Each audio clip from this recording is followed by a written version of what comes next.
You're watching a trophy lift that never happened. Confetti falling on a stadium in Qatar, a red and green shirt soaked in champagne, and one man finally holding the one trophy that got away from him his entire career. It didn't happen, but for years an entire country believed it might. What if it had?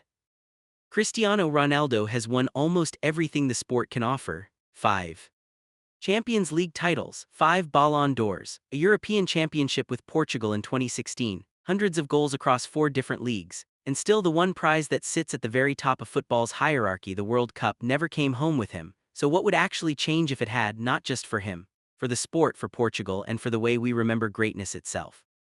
Let's set the scene properly. Portugal has flirted with this trophy more than once. A semi-final in 2006, a quarter-final exit in 2018 with Ronaldo at the peak of his individual powers, a brutal quarter-final loss in 2022, watching from the bench as a teenager named Gonçalo Ramos scored a hat-trick without him. Every near miss added weight to the same questions circling the sport for 2 decades. Could the greatest individual talent of his generation ever be enough on his own to drag a golden generation over the final line?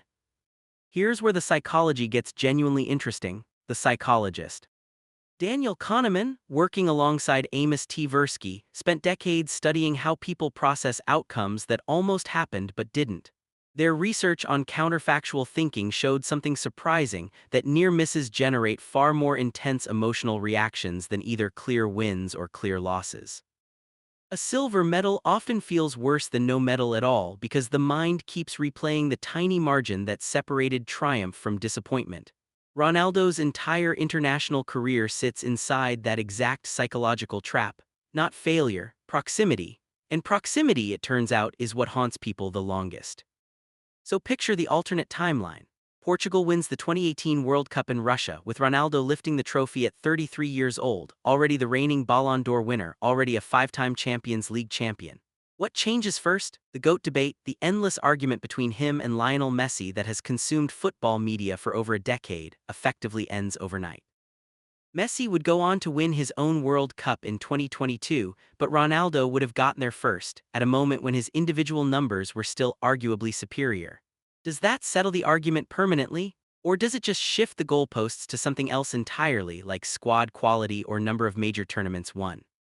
There's a researcher whose work fits this question almost too perfectly. Neil Rose has spent his career studying regret and counterfactual reasoning, and one of his key findings is that people tend to regret an action more than action in the long run, but they feel the sharpest immediate pain from outcomes that were closest to succeeding. Every Portuguese fan who watched that 2018 penalty shootout against Uruguay or that 2022 quarterfinal collapse experienced exactly the kind of near-miss intensity Rose's research predicts. Now flip it. In the world where Ronaldo wins, does that intensity convert into something equally powerful in the opposite direction? A version of national pride so strong it reshapes how an entire generation of Portuguese kids picks up a football for the first time. Think about what actually shifts inside the sport itself. Individual brilliance carrying a national team to ultimate glory is one of football's oldest myths, the lone genius dragging 11 teammates to destiny. Diego Maradona did it in 1986 almost single-handedly. Ronaldo winning in this alternate timeline would place him in that exact same mythological category, not just as a club legend, but as a man who single-handedly rewrote the ceiling of what one player could do for a country. Would that change how coaches build teams around a single superstar going forward? Or is Maradona's 1986 run simply impossible to replicate twice, no matter how good any individual player becomes? Now consider the psychologist Roy Baumeister, whose research on performance under pressure produced one of sports psychology's most cited concepts, the idea that intense scrutiny can cause skilled performers to overthink actions that are normally automatic, a phenomenon widely known as choking. Ronaldo's international career includes plenty of moments people label as exactly that: missed chances in knockout games, a subdued performance in the 2016 final before injury forced him off early. But Baumeister's research also found the opposite effect in certain personality types, performers who thrive specifically because of pressure rather than despite it. Which version of Ronaldo shows up in this alternate 2018 or 2022 final? The one whose motivation intensifies precisely because the stakes are unbearable, Or does the pressure of finally, actually winning create an entirely new kind of anxiety nobody saw coming? There's a version of this alternate history that ripples far beyond one trophy.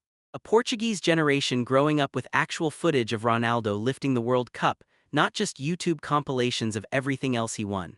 Youth academies across the country recruiting harder, funded by a wave of prestige and sponsorship money that only a World Cup win generates. Smaller footballing nations pointing to Portugal, population roughly 10 million, as proof that elite individual talent combined with the right system can overcome countries 5 or 10 times their size. But here's the harder question underneath all of it: would winning the World Cup actually change how history remembers Cristiano Ronaldo, or would it just remove the one argument his critics still had left? Because greatness in football isn't really measured by a single trophy. It's measured by the accumulated weight of everything that came before it: the free kicks, the headers, the sheer physical reinvention of his own body well into his late 30s. The World Cup was never the whole story. It was just the one chapter Ronaldo never got to write the ending for himself. You're watching a trophy lift that never happened. And somewhere between the confetti that never fell and the 20 years of everything that actually did happen, that's exactly where his real legacy already lives.